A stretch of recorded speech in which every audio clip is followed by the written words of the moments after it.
चला तर आता तुम्हाला मी दाखवते मम्मीच्या हातचा अगदी झटपट होणारं वेपर्स. कधी कधी उन्हाळ्यामध्ये वेपर्स बनवायचं आपलं राहून जातं आणि घरचे वेपर्स खावे असं वाटतात.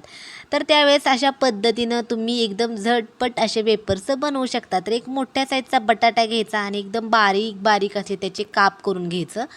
थोडंसं तेल घालायचं. तेल जास्त घालायची काही गरज नाही आणि जास्त घातलं तरी पण चालते. म्हणजे कसं आता इथे 4 काप टाकलेत, तुम्ही 4च्या ऐवजी जास्त पण घालू शकता. पण मम्मीने थोडंसंच तेल घातलं होतं आणि कमी गॅसवर हे जे काप आहेत ना, तर ते छान व्यवस्थित तळून घ्यायचे आणि तळून घ्यायच्या अगोदर पाण्यामध्ये जे बटाट्याचे काप ठेवले होते ना, तर त्याला एका कॉटनच्या कपड्याने स्वच्छ पुसून घ्यायचे, कोरडे करायचे आणि मग तेलामध्ये घालायचे. नाहीतर मग तेलाचा आवाज येतोय पाण्याचा आणि म्हणजे असं पाण्यात टाकले की तडतड आवाज येतो आणि मग आपल्या अंगावर पण उडू शकतं तेल. तर इथं बघू शकता एकदम छान अशी बटाट्याची आपले वेपर्स तयार झालेत. खूप म्हणजे खूप टेस्टी होतात. एकदा तुम्ही नक्की ट्राय करा आणि हे कसे झाले ते